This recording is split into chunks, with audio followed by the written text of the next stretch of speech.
I'm honored to be here to represent the class of 1970. And if you do the math, you said 45 years ago. So none of us started school at age 2. So you do the math. Yes. You know, you look at these beautiful ladies over here. So I don't know what age they claim, wherever they from, but when you come back to Kinston, you cannot lie about your age. Absolutely. Absolutely. We all know we either 63, 64, 65, and God has blessed us. Yes, He has. Because we looked at, there were 39 names on the program last night that are no longer living.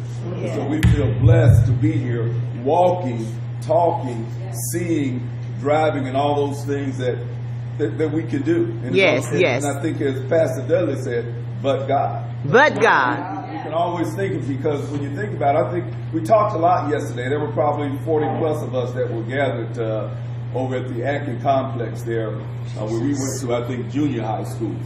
And the one thing that we talked about, I thought that, we talked about our past and how it was in Kinston, basically in the 50s and 60s. Yes. And we live in a time now where we have Miss Pastor Dudley, we probably on Facebook about 15 minutes.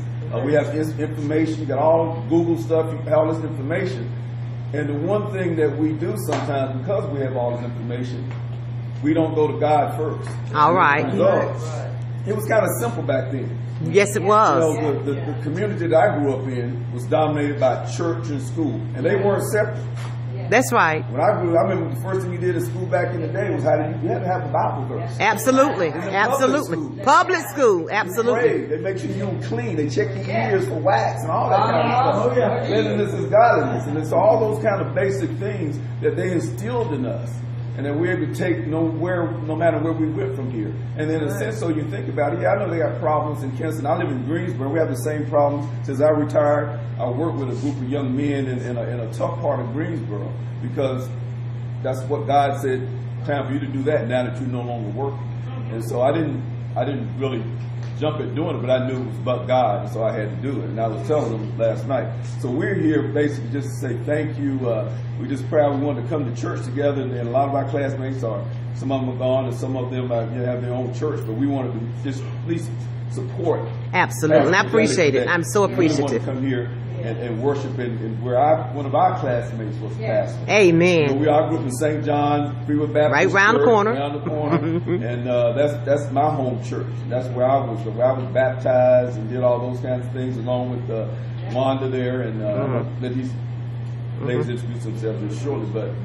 But when we grew up, God was in our lives, and we prayed in schools. We had sang gospel songs in Adkin High School. Yes, we did, because we thought that's what you're supposed to do. That was the way to be. We had a baccalaureate service where a pastor came and preached to us, and all those kinds of things. So that's why life was simple. Then when you look around on Sundays, you could came to my neighborhood. I grew up on East Calsville Street.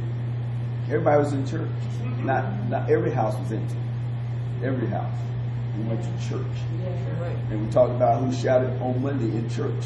We talked about it in school, because church was in us. And so we didn't leave church as just a building. It was in us all the time. Took it with you. We want adults to think that we were good. And so when we got in Hallelujah, trouble, we Jesus. had to sneak and get in trouble. Sneak, that's right. You didn't do it boldly. Every neighbor, I couldn't get in trouble. Too many people watching. And I knew they were going to tell my mom and dad. They weren't going to get on them. They were going to get me. So sometimes I just do what's right. Well, I'm tired, But that's what we grew up in back in those days. And I'm an optimist. I know the thing about it, we changed. We got computers, but God has not changed. God is still the same. You look at, you get amendments to the Constitution, but that Bible has never been amended.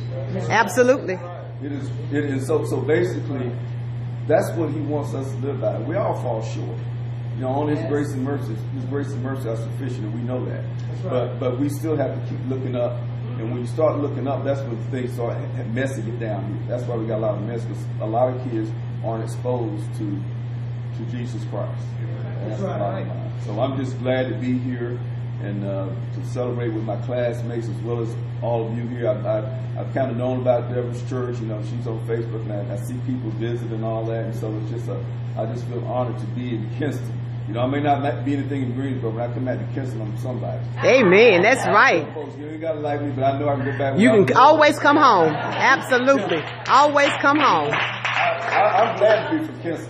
I am too. I'm a proud Kinstonian. I went to school at A&T. A&T did not I don't even know what I did in those 4 years. But everything that I am in my life is because of Kinston.